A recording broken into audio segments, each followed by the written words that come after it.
اعوذ باللہ من الشیطان الرجیم، بسم اللہ الرحمن الرحیم۔ ہمارا اگلا موضوع جو ہے بلکہ باب جو ہے باب دوم جو ہے وہ شروع ہوا چاہتا ہے، اور اس کا موضوع ہے قضاء حاجت کے لیے جگہ کی تلاش، اور اس میں آمد و رفت کے ثواب و سنن۔ 36 نمبر جی۔ حضرت امام جعفر صادق علیہ السلام نے ارشاد فرمایا کہ رسول اللہ محمد مصطفیٰ صلی اللہ علیہ وآلہ وسلم پیشاب کے لیے سب سے زیادہ احتیاط سے کام لیتے، چنانچہ جب آپ پیشاب کرنے کا ارادہ فرماتے تو زمین کے کسی بلند مقام پر ایسی جگہ جہاں بہت زیادہ دھول ہو تشریف لے جاتے تاکہ پیشاب کی چھینٹ آپ پر نہ پڑے۔ تو پیشاب کی چھینٹ بھی ایک میں نے مسلمان بندے سے سنا تھا کہ جو بندہ قبر میں بڑا عذاب آئے گا، تو پتہ چلے یہ کیوں عذاب آیا ہوا ہے کہ جو پیشاب کرتا تھا تو اس کو چھینٹیں پڑتے تھے، اسے کپڑوں پہ، اس کے جسم پہ، تو وہ احتیاط نہیں کرتا تھا۔ وہ تو سنت رسول بھی ہے کہ اپنے کو چھینٹوں سے بچاؤ، اور جو مسلمان اپنے کو چھینٹوں سے نہیں بچائے گا قبر کے عذاب کا بھی شکار ہوگا، دنیا میں بھی وہ ذلیل و رسوا ہوگا، اور مختلف قسم کی بیماریوں میں مبتلا ہوگا یا کہ بد احتیاطی کا شکار ہوگا۔ اور دور مقام، بلند مقام، ایک طرف مقام، دھول زیادہ ہو، مٹی زیادہ ہو جہاں پر، تو یہ ہمارے نبی محمد مصطفیٰ صلی اللہ علیہ وسلم نے یہ سارے کام کر کے ہمیں دکھائے۔ 37 نمبر۔ اور رسول اللہ محمد مصطفیٰ صلی اللہ علیہ وسلم جب بیت الخلاء میں داخل ہونے کا ارادہ کرتے تو فرمایا کرتے تھے، اب یہ ذرا عربی جو ہے نا، بعض عربی زیر زبر کے بغیر آتی ہے، یہ دیکھ لیتے ہیں۔ اللہم انی اعوذ بک من الرجس، رس بولتے ہیں پلیتی کو، رسل نجس الخبیث المخبث الشیطان الرجیم، اللہم امت ان العدی و علمی من الشیطان الرجیم۔ اے اللہ، میں پناہ مانگتا ہوں پلیدگی اور نجاست سے اور شیطان سے جو خود بھی خبیث ہے۔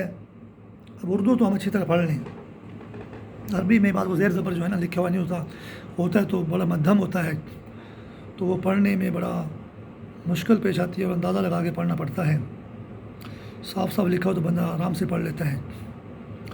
اردو پڑھیں۔ اے اللہ، میں پناہ مانگتا ہوں پلیدگی اور نجاست سے اور شیطان سے جو خود بھی خبیث ہے اور دوسروں کو بھی خبیث بنا دیتا ہے۔ تو ہمارے اسلامی معاشرے میں جو بھی لوگ خبیث نظر آتے ہیں وہ ان کو شیطان نے خبیث بنایا ہے۔ کوئی شیطان خود خبیث ہے اور مسلمانوں کو بھی خبیث بناتا ہے۔ یہ میں نے اس کے ترجمے کے پڑھ کر میں نے تھوڑی سی تشریح کی ہے۔ پروردگار، تو مجھ سے اذیت دینے والی چیزوں کو دور کر اور پناہ دے مجھے شیطان رجیم سے۔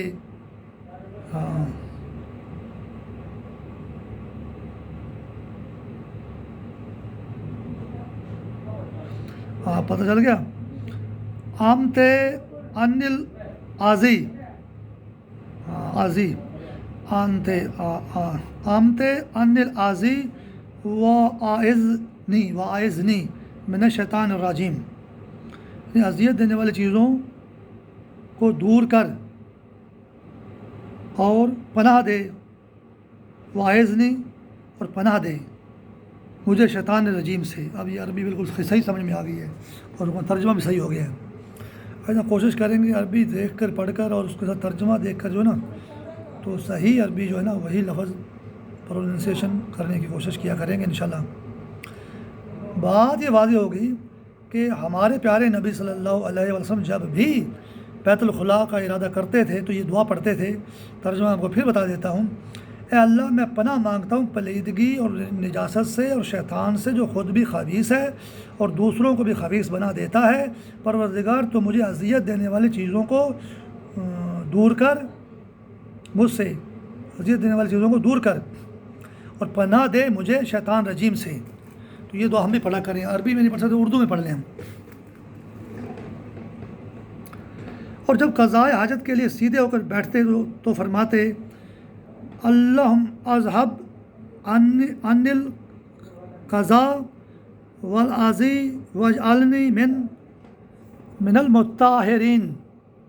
پروردگار، مجھ سے دور کر دے میل کچیل اور تکلیفوں کو، اور مجھے پاک و پاکیزہ اور مجھے پاک و پاکیزہ لوگوں میں قرار دے۔ سبحان اللہ۔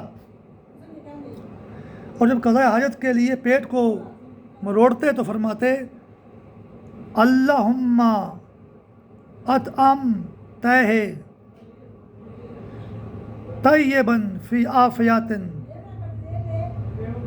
فخرج ہو منی خبیثا فی عاقبت۔ اے اللہ اے اللہ جب تو نے مجھے طیب اور پاک کھلایا ہے عافیت کے ساتھ، تو نکال دے مجھ سے گندگی کو عافیت کے ساتھ۔ اتنی ٹریننگ کون کرے گا؟ آپ اندازہ لگائیں کہ 1443 ہجری سال پہلے جو ہے ہمارے پیارے نبی محمد مصطفیٰ صلی اللہ علیہ وآلہ وسلم جو ہے وہ اس دنیا سے چلے گئے۔ مثال ہیں، لیکن کون سی سال میں گئے ہیں تو وہ کچھ سال نکال کے تقریباً 1400 سال تو ہو گئے ہیں۔ تو وہ ساری باتیں بتا رہی ہیں اور پوری تربیت جاری ہے، اور پیشاب کرنے کا طریقہ بھی ہمیں بتا کر گئی ہیں، بیت الخلاء میں داخل ہونے کا طریقہ بھی بتا کر گئی ہیں، اور یہ ہے عملی نمونہ پیارے نبی محمد مصطفیٰ صلی اللہ علیہ وآلہ وسلم کا، اور اس کی سنت ہے کہ چھوٹے سے چھوٹا کام اور بڑے سے بڑا کام بتا کر گئے ہیں، اور ہم آج جو ہے ان چیزوں سے غافل ہیں اور سوٹا لگاتے ہیں اور سو جاتے ہیں بیت الخلاء میں جا کر۔ کہ شیطان کے لشکر نے ہم مسلمانوں کو برباد کیا ہے۔ اللہ تعالیٰ ہمیں اپنے پیارے حبیب کے صدقے ہدایت دے، اور ہم یہ انڈر ورلڈ کے سٹوں سے باہر آئیں، اور جو ہے قرآن و حدیث کی روشنی میں ہر کام کرنے کی کوشش کریں۔ بیت الخلاء بھی جائیں تو قرآن و حدیث کی روشنی میں جائیں، سنت رسول کی روشنی میں جائیں۔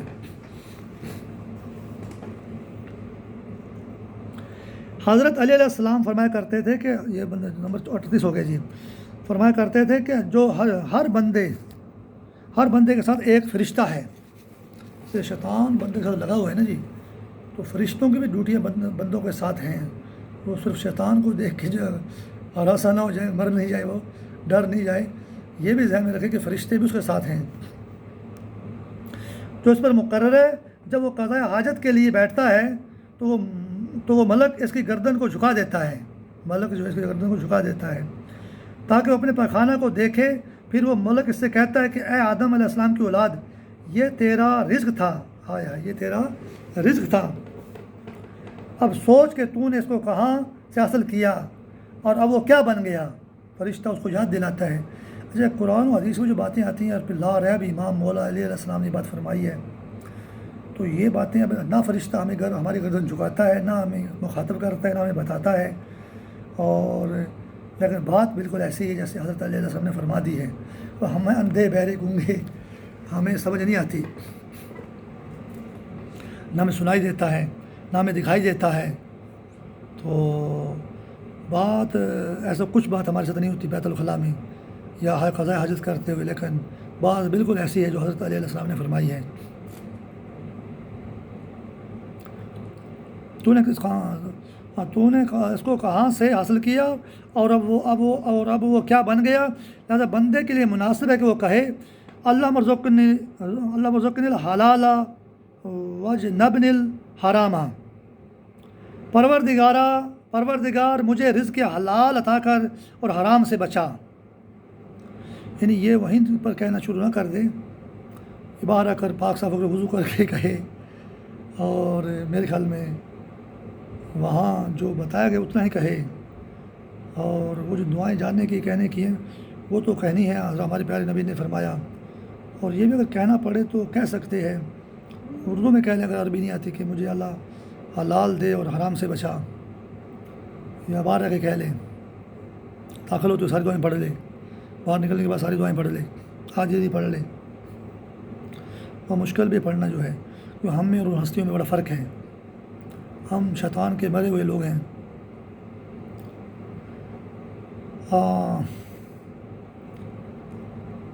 اور نبی محمد مصطفیٰ صلی اللہ علیہ وآلہ وسلم کا پاخانہ کبھی کسی کو نظر ہی نہیں آیا، اس لیے کہ اللہ تعالیٰ نے زمین کو پابند کر دیا تھا کہ جو فضلہ نکلے وہ اسے نکل جائے، یعنی ہمارے پیارے نبی محمد مصطفیٰ صلی اللہ علیہ وسلم کا جو پخانہ کبھی کسی کو نظر نہیں آیا.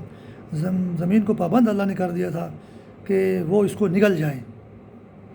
یعنی کتنا محبت کرنے والا اللہ تعالیٰ اپنے پیارے اور آخری نبی سے محمد مصطفیٰ صلی اللہ علیہ وسلم سے کہ ان کا پخانہ بھی زندگی میں کسی نے دیکھا نہیں.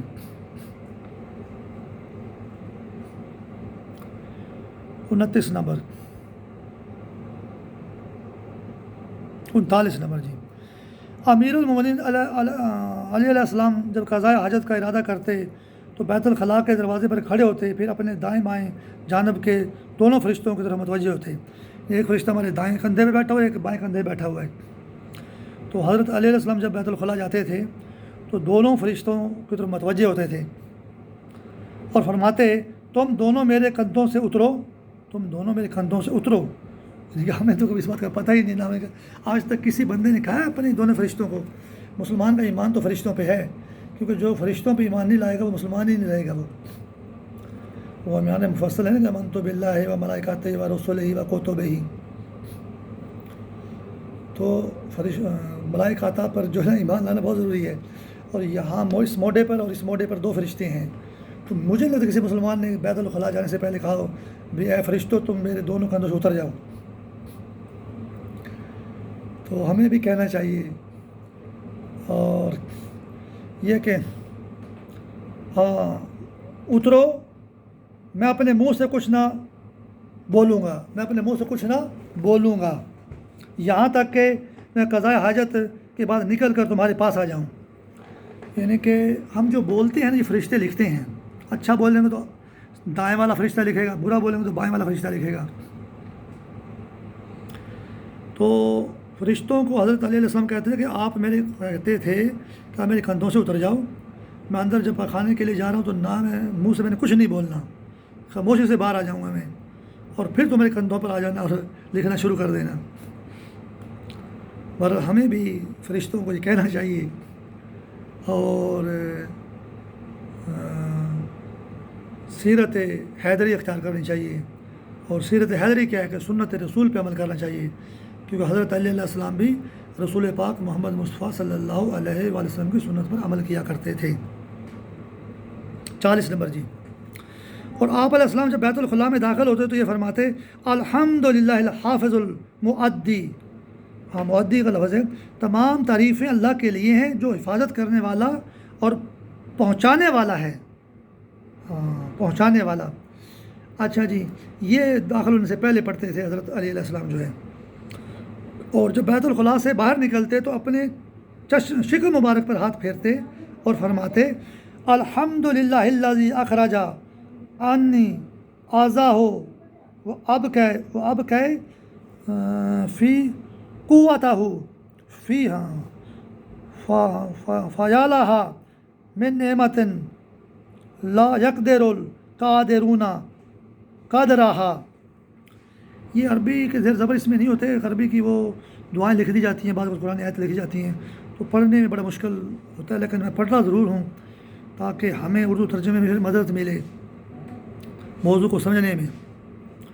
ساری حمد اس خدا کے لیے ہے جس نے میرے اندر سے اس اذیت کو نکال دیا اور میرے اندر اس کی توانائی کو باقی رکھا. یہ جو بندہ پخانہ کر دیتا ہے تو اس کے بارے میں حضرت علیہ السلام کہہ رہے ہیں اپنے پخانے کے بارے میں کہ وہ ساری تعریف اس اللہ تعالیٰ کے لیے ہے کہ جس نے میرے اندر سے اس اذیت کو نکال دی. یعنی پخانہ جو اذیت ہے جو اگر اندر ہے اور میرے اندر اس کی توانائی کو باقی رکھا. جس توانائی سے پخانہ بنا ہے، یہ پخانہ تو اذیت کو تو اللہ تعالیٰ نے باہر نکال دیا اور وہ توانائی میرے اندر رکھ دی. سبحان اللہ. اچھا جی،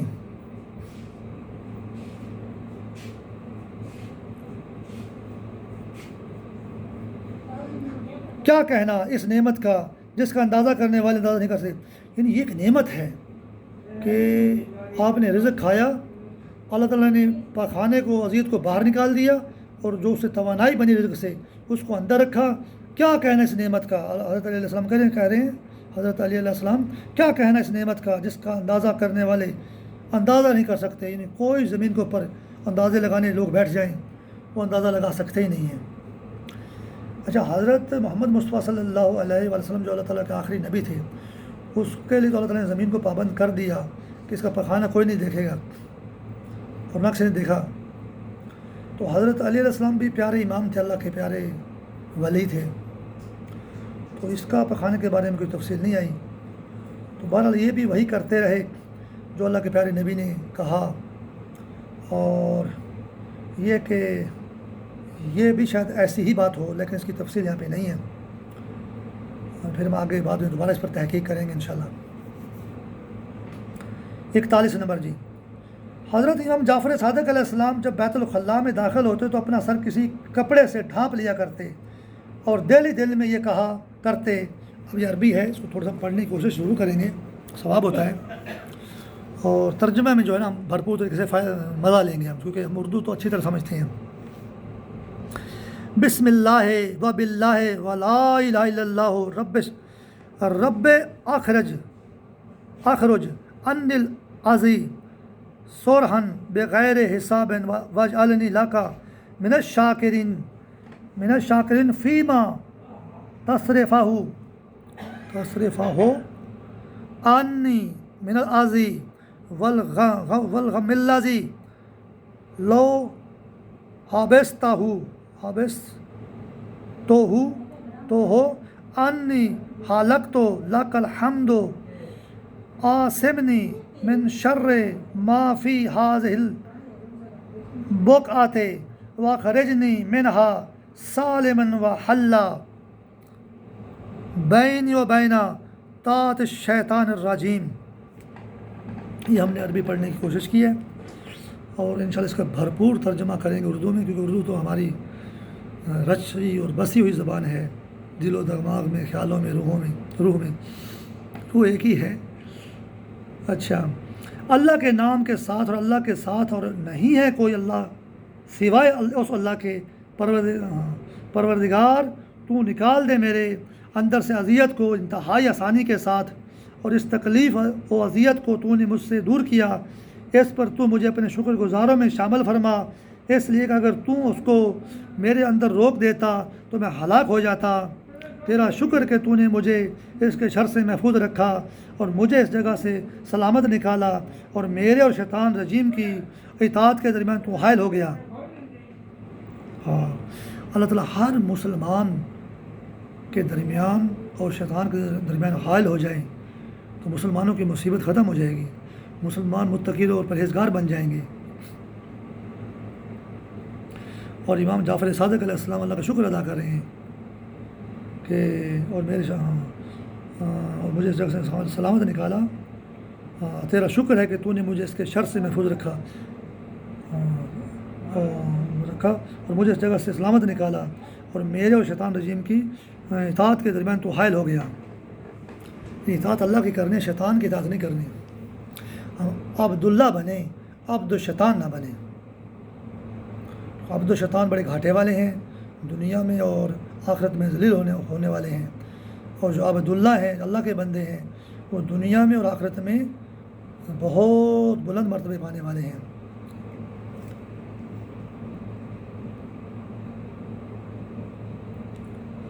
اچھا جی،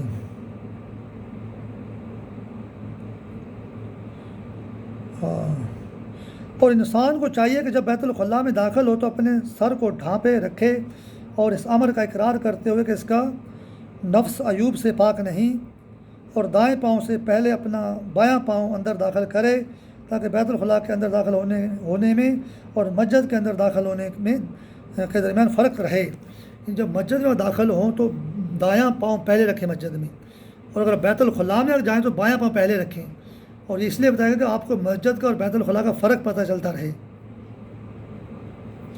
اور شیطان رجیم سے اللہ کی پناہ چاہیے، لا ریب الہ آمین، اللہ ہی پناہ دے سکتا ہے، کیونکہ شیطان اکثر انسان کی طرف اس وقت توجہ کرتا ہے جب وہ تنہا ہو۔ انسان پر جب اس وقت توجہ کرتا ہے شیطان جب وہ تنہا ہو۔ پھر جب بیت الخلاء سے نکلے تو بائیں پاؤں سے داہنا پاؤں پہلے باہر نکالے۔ جب آپ بیت الخلاء سے باہر نکلیں جی، پہلے بایاں پاؤں باہر نکالو، پھر دایاں۔ مسجد سے اگر آپ باہر نکل رہے ہیں تو اس میں میرے خیال میں اس کا ذکر اس میں نہیں ہے، بل وہ بھی سوچ کے بات کریں گے، دیکھ کر بات کریں گے۔ 44 نمبر جی موضوع ہمارا چل رہا ہے کہ قضاء حاجت کے لیے جگہ کی تلاش اور اس میں آمد و رفت کے ثواب و سنن. مطلب آپ جب قضاء حاجت آپ کو ہوتی ہے، جب آپ بیت الخلاء جاتے ہیں تو جگہ کیسی تلاش کریں، اور آمد و رفت کے جو ثواب ہے آنے جانے کا وہ کیا، سنن اور سنت کیا ہے، سنتے کیا ہیں. اور جیسے جیسے بھی بتایا ہمارے پیارے نبی محمد مصطفیٰ صلی اللہ علیہ وآلہ وسلم نے، وہ ہمارے لیے سنتے ہیں. 42 نمبر جی 41 تو ہو گیا میری، 41 تو 42 نمبر جی ابھی آگے آ گئے. اور میں نے سعد بن عبداللہ کے ہاتھ کی لکھی ہوئی ایک حدیث پائی ہے.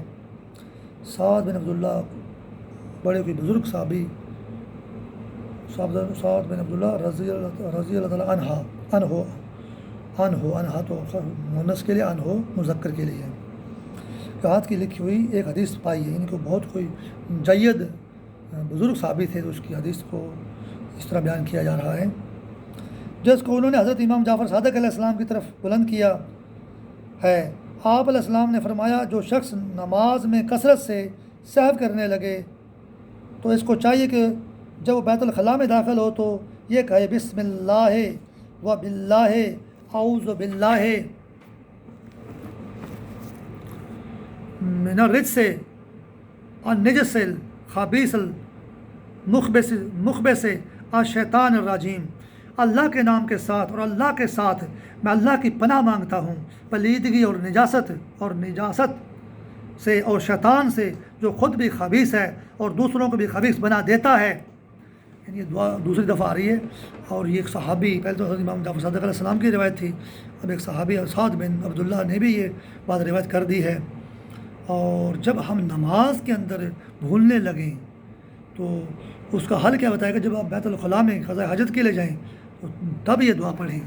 تو جب آپ کا بیت الخلاء صحیح ہو جائے گا تو آپ مسجد میں آ کر جو ہے بھولیں گے نہیں نماز پڑھتے ہوئے. حضرت امام محمد باقر علیہ السلام نے فرمایا، اگر تم میں سے کوئی شخص پیشاب وغیرہ کے لیے اپنا آگا پیچھا کھولے تو بسم اللہ کہے، ایسے شیطان اس کی شرمگاہ سے اپنی نگاہ بچائے رہے گا یہاں تک کہ وہ فراغت حاصل کر لے. ہم تو اکثر باتھ روم میں جاتے ہیں تو نہیں پڑھ سکتے، پڑھتے نہیں ہیں، تو ہم دل میں خاموشی سے محسوس کر لیں یا دل میں خاموشی سے خیال میں پڑھ لیں یا اندر دل کے اندر پڑھیں ہم. 44 نمبر. ایک مرتبہ ایک شخص نے حضرت امام زین العابدین علیہ السلام سے عرض کیا کہ مسافر لوگ قضاء حاجت کہاں کریں؟ مسافر لوگ قضاء حاجت کہاں کریں؟ آپ علیہ السلام نے فرمایا، وہ لوگ نہروں کے کنارے سے اور چلتے ہوئے راستوں سے اور پھلدار درختوں کے سایہ سے اور ایسی جگہوں سے پرہیز کریں جہاں پاخانہ یا پیشاب کرنے والے پر لوگ لعنت کریں.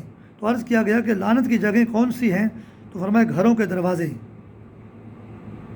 لعنت کی جگہیں کون سی ہیں؟ فرمایا گھروں کے دروازے. اچھا جی، بات یہ کہ جی آپ اگر سفر میں ہیں نا جی تو آپ جو ہے نہروں کے کنارے پر پیشاب نہ کریں. نہروں کنارے پر، چلتے ہوئے راستوں پر جہاں سے لوگ عام راستہ اشار عام جو ہے لوگ گزرتے ہیں، بھلے وہ ایک عام لٹ ہے، لٹ سے بننا پگڈنڈی، بھلے وہ کھالا ہے، بھلے وہ مطلب بڑا رستہ ہے کچا یا چھوٹی پگڈنڈی ہے، تو آپ چلنے والے جگہ پر جو ہے نا جہاں لوگ کافی گزریں تو وہاں پہ آپ پیشاب نہ کریں. ہاں، چلتے ہوئے راستوں پر نہیں کریں. پھلدار درختوں پہ، جو درخت جو ہے نا پھل دیتے ہیں نا ان کے نیچے پیشاب نہیں کریں، کسی بھی درخت کے نیچے نہیں کریں. لیکن پھلدار درختوں کا خاص ذکر آ گیا کہ پھلدار درختوں کے نیچے اپنے پیشاب نہیں کرنا. اور ایسی جگہوں سے پرہیز کریں جہاں پاخانہ پیشاب کرنے والے پر لوگ لعنت کرتے ہیں. ہاں، تو عرض کیا گیا کہ لعنت کی جگہیں کون سی ہیں؟ تو فرمایا گھروں کے دروازے، یعنی کسی کے دروازے کے سامنے پیشاب نہ کریں. میں نے کچھ ایسے شیطان دیکھے ہیں کہ جو کسی کے دروازے کے آگے ہی پخانہ کر دیتی ہیں اور پیشاب کر دیتے ہیں، گلی کے اندر کر دیتے ہیں، کسی کے دروازے کے آگے کر دیتے ہیں. تو وہاں پر جو ہے نا جو پیشاب کرتے ہیں وہ بڑا لعنتی شخص ہے اور اس پر سارے مسلمان لعنت کرتے ہیں. وہ گھر والے تو لعنت لازمی کریں گے. اب تو شیطان کتوں میں حلول کر جاتا ہے. کتے جو ہے نا وہ گھر کے آگے آ کر پخانہ کرتے ہیں. بندے تو بندے کتے کرتے ہیں. تو شیطان جو کتے کے لباس میں کتے کی شکل میں آ کے پخانہ کرتا دروازے کے اوپر آ کر، تو اس پر بھی لعنت، اور سارے مسلمانوں کو لعنت کرنی چاہیے۔ اچھا جی،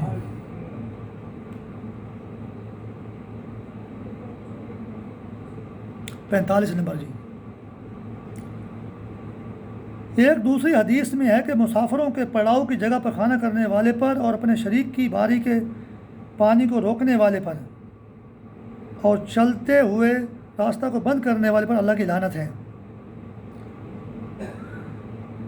جہاں کے مسافر ٹھہرتے ہوں، آج تک بھی مسافر خانے بنے ہوتے ہیں گاؤں کے ساتھ، یا گاؤں میں، شہروں میں، یا پھر جو لاری اڈے ہوتے ہیں، یہ جو بس سٹاپس ہوتے ہیں شہر کے علاوہ، سڑکوں کے اوپر بھی بس سٹاپ ہوتے ہیں، جہاں لوگ بیٹھ کر انتظار کرتے ہیں اپنی سواری کا، بھی کوئی لاری آئے، کوئی فلائنگ کوچ آئے، یا کوئی ریل گاڑی آئے، تو جو ان جگہوں پر پخانہ کرتا ہے اس پر بھی اللہ کی لعنت ہے۔ ٹھیک ہے جی، سارے مسلمان بھی لعنت بھیجیں، اور ایسی جگہوں سے پرہیز کریں جہاں پخانہ، ہاں اچھا جی، اور اپنے شریک کی باری کے پانی کو روکنے والے۔ فرض کرو یہاں ایک ہم سادہ سی مثال لیتے ہیں کہ اگر آپ نہری پانی رقبہ کاشت کرتے ہیں، تو آپ کا پانی کا ٹرن پورا ہو گیا ہے، اور ابھی اگلے پانی بندے کی باری ہے، وہ اپنے دھان میں یا گندوں میں مکئی میں پانی لگائے گا، اور آپ نے اس کے پانی کو روک لیا، تو اللہ تعالیٰ اس پر لعنت کرتا ہے، سارے مسلمان بھی اس پر لعنت کریں۔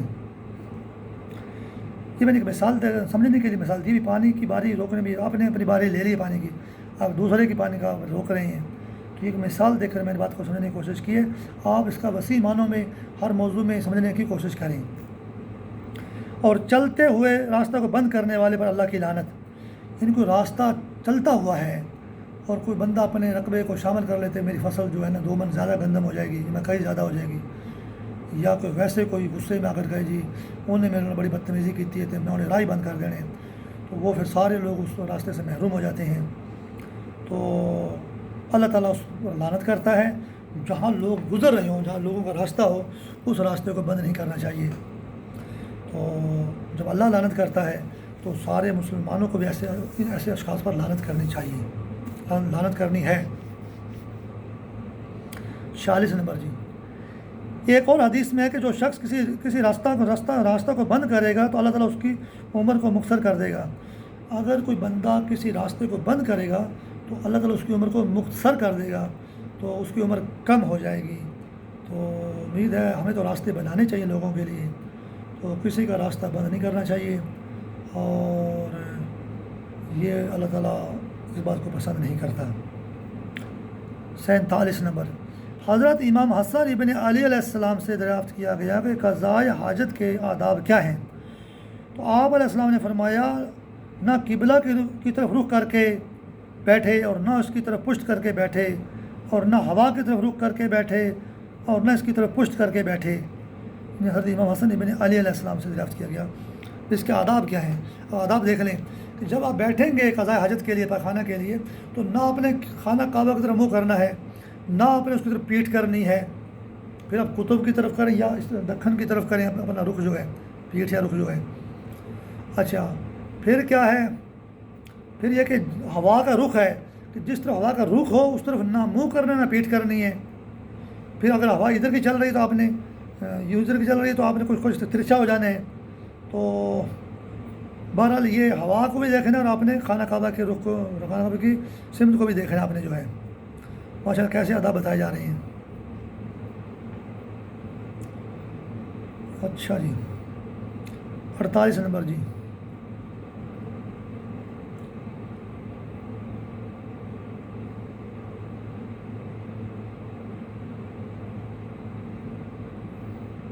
ایک دوسری حدیث سے ہے کہ نہ چاند کی طرف رخ کر کے بیٹھے، اب یہ حدیث محمد مصطفیٰ صلی اللہ علیہ وسلم ہے، چاند کی طرف رخ کر کے نہیں بیٹھنا آپ نے پخانہ کرتے ہوئے، اور نہ اس کی طرف پشت کر کے بیٹھے۔ یہ سارے آداب بتائے جا رہے ہیں۔ اور جو شخص پیشاب یا پخانہ کے لیے قبلہ کی طرف رخ کر کے بیٹھ جائے، پھر اسے یاد آئے اور وہ احترام قبلہ کا خیال کرتے ہوئے اپنا رخ کسی اور طرف موڑ لے، بھول کر اگر وہ قبلہ کی طرف رخ کر جائے تو جب اس کو یاد آ جائے تو اپنا رخ کو موڑ لے قبلہ سے، تو وہ اپنی جگہ سے نہیں اٹھے گا کہ اللہ تعالیٰ اس کی مغفرت کر دے گا۔ جو بھی خانہ کعبہ کا احترام کرے گا تو وہ اپنی جگہ سے نہیں اٹھے گا اور اللہ تعالیٰ اس کے گناہ معاف کر دے گا، اس کی مغفرت فرما دے گا۔ اللہ تعالیٰ سارے مسلمانوں کو خانہ کعبہ کا احترام کرنے کی توفیق دیں۔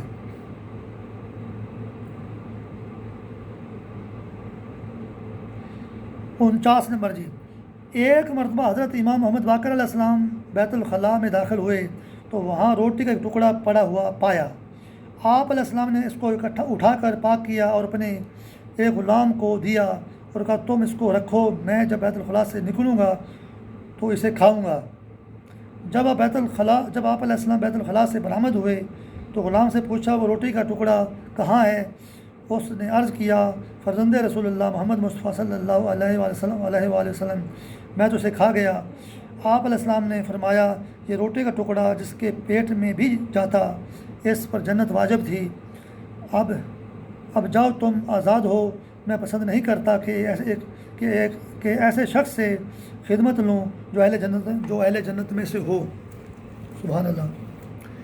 اول تو یہ بات میں احتیاط کرتا ہوں کہ حضرت امام محمد باقر علیہ السلام یہ بولیں گے کہ یہ ٹکڑا میں نے بیت الخلاء سے مجھے ملا ہے اور میں دھو کے اس کو رکھا، میں اس کو کھاؤں گا۔ تو بہرحال بیت الخلاء میں ٹکڑا پھینکنا بہت بڑا گناہ ہے، اس سے یہ بات واضح ہو گئی، روٹی کا اپنے احترام کرنا ہے۔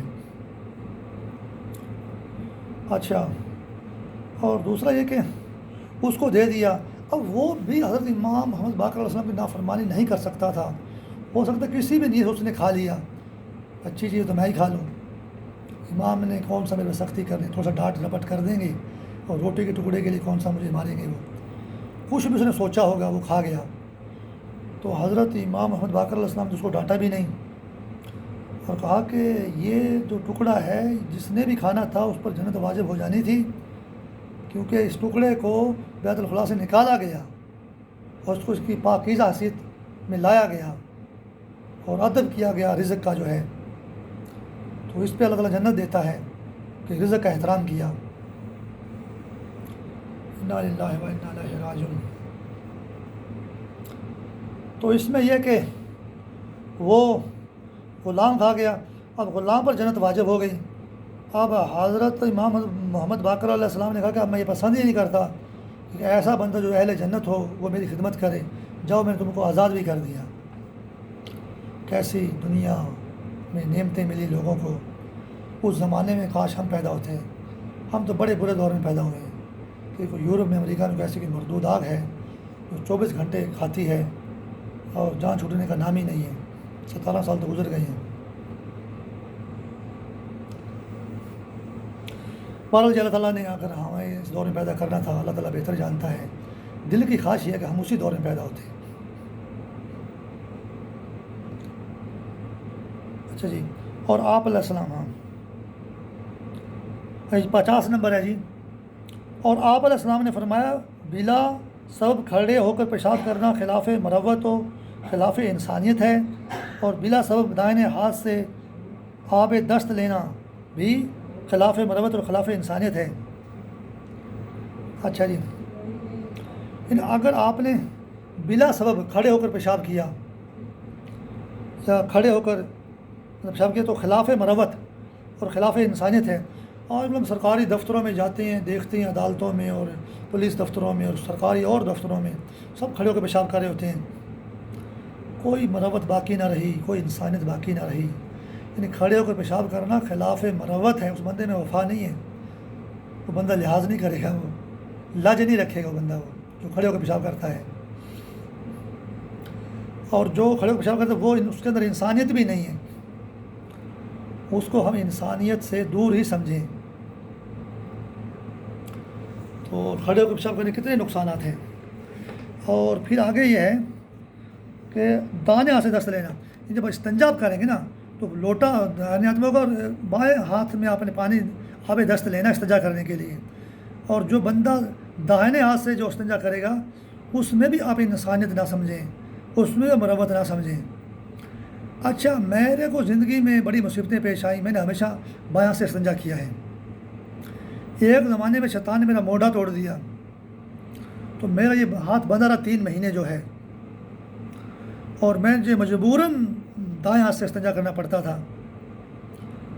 اور شیطان یہ کہتے ہیں کہ ہر مسلمان کی زندگی میں جو ہے مروت نہیں ہے، انسانیت نہیں ہے۔ 3 مہینے تو 3 سے تو میں نے نیازی بنانے ہیں، اور چوتھا حصہ شیطان خود ڈاکو یا ڈاکٹر یا کہ ڈاگ کتا بنتا ہے، قبضہ کر جاتا ہے ہمارے اوپر۔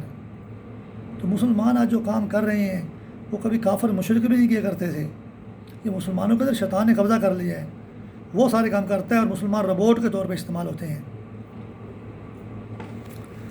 اور یہ صورتحال ہے، اور اللہ تعالیٰ ہمارے اندر انسانیت رکھے، مروت رکھے، اور شیطان کو ناکام کرے، اپنے مسلمان بندوں کو بچائے اللہ تعالیٰ، مجھ گنہگار کو بھی بچائے۔ روایت کی گئی ہے، یہ جی 52 نمبر شروع ہو گیا ہے۔ ہاں، روایت کی گئی ہے کہ اگر بایاں ہاتھ معطل ہو تو وہ دانے ہاتھ سے آوے دست لینے میں کوئی حرج نہیں ہے۔ اگر یہ بایاں ہاتھ معطل ہو جائے، یعنی کہ کوئی بیمار ہے، ہاتھ ہڈی ٹوٹ گئی ہے، یا ویسے معذور ہے بندہ، پھر آپ دائیں ہاتھ سے مجبوراً جو ہے نا، اس میں پھر آپ میں انسانیت بھی رہے گی اور آپ میں مروت بھی رہے گی، مجبوری ہے وہ تو۔ سب کچھ ہوتے ہوئے بھی اگر آپ ایسا کام کریں گے تو پھر انسانیت نہیں ہے، پھر مروت نہیں ہے۔ 53 نمبر جی، ایک مرتبہ حشام بن سالم نے حضرت امام جعفر صادق علیہ السلام سے عرض کیا کہ میں ایک ایسے غسل خانہ میں غسل جنابت وغیرہ کرتا ہوں جس میں پیشاب بھی کیا جاتا ہے۔ یعنی پیشاب میں اور پخانہ میں فرق ہے۔ پیشاب مطلب ہے چھوٹا پیشاب، اور پخانہ جو ہے مطلب ہے گندگی کو بولتے ہیں۔ مگر میرے پاؤں میں سندھی نالین ہوتی ہے۔ ہائے، میں سندھ صوبے کیوں مرتا ہوں، میں سندھ صوبے سے بڑی محبت کرتا ہوں۔ سندھی جو ہے زبان بھی عربی رسم الخط ہے۔ اب یہ کیا کریں کہ بیچارے عرب مسلمان بھائیوں کی فوج بھی نہیں ہے، اور نہ سندھی فوج میں بھرتی ہوتے ہیں، کریں کیا؟ اور سندھی مجھے اس لیے پسند ہے کہ سندھی زبان کا رسم الخط بھی عربی ہے، اور سندھی عرب سے ہی آئے ہیں، اور سندھ یہ باب الاسلام ہے، ہمارا صوبہ جو ہے باب الاسلام ہے، محمد بن قاسم یہیں پہ آیا تھا۔ اس زمانے میں سندھی نالین وہاں عرب میں پہنی جاتی تھی۔ اب شام بن سالم ہو سکتا ہے مدینے میں ہو، یا شام میں دمشق میں ہو، یا کہ عراق میں ہو، وہاں سے مدینے یا مکہ آیا ہو، تو امام جعفر صادق علیہ السلام سے پوچھ رہا ہے، کیا پوچھ رہا ہے جی؟ کرتا ہے تو جس میں پیشاب بھی کیا جاتا ہے، مگر میرے پاؤں میں سندھی نالین ہوتی ہے۔ تو سندھی نالین عرب کے اندر، یہ سندھ جو ہے عرب سے ثقافت آئی، ہمارا صوبہ سندھ کی جو ہے یہ باب الاسلام ہے۔ تو کیا میں اپنے پاؤں کو پھر سے دھوؤں؟ جب میرا سندھی نالین کچھ ایسی ہے اس میں چھینٹے وغیرہ لگتے ہوں گے، یا کہ کوئی پانی وغیرہ لگتا ہوگا، تو بہرحال وہ سندھی نالین کس قسم اس کا ڈیزائن تھا یہ تو ہمیں پتہ نہیں ہے۔ تو پھر پوچھا جا رہا کہ کیا میں اپنے پاؤں وغیرہ دھوؤں، جب کہ میرے پاؤں میں اس طرح کی نال بھی ہے، حالانکہ نال بھی ہے، اس کے باوجود پاؤں دھونے کی بات کر رہے ہیں وہ۔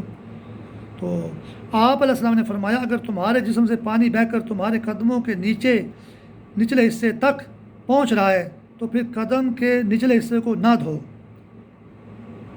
آپ علیہ السلام نے فرمایا، اگر تمہارے جسم سے پانی بہہ کر تمہارے قدموں کے نچلے حصے تک پہنچ رہا ہے تو پھر قدم کے نچلے حصے کو نہ دھو۔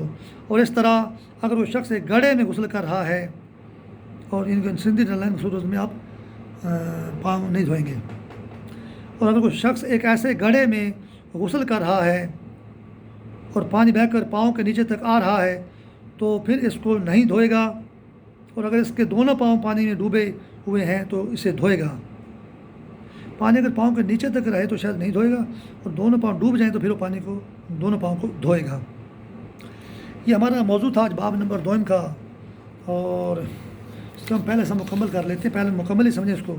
قضاء حاجت کے لیے جگہ کی تلاش اور اس میں آمد و رفت کے ثواب و سنن، اور انشاءاللہ اس کا اگلا حصہ ہم جاری رکھیں گے، اور اس کے کئی حصے بن جائیں گے کیونکہ ہم ہر موضوع کو لے کے چلیں گے، شاید دوسرے حصے میں یہ مکمل ہو جائیں، اور اللہ تعالیٰ ہمیں ان دینی معاملات کو اور مسائل کو، مسئلوں کو، شرعی مسائل کو سمجھنے کی توفیق دے، اور ان پہ عمل کرنے کی توفیق دے، اور ہم اپنی زندگی کو بہتر بنانے کی کوشش کریں۔ الہی آمین۔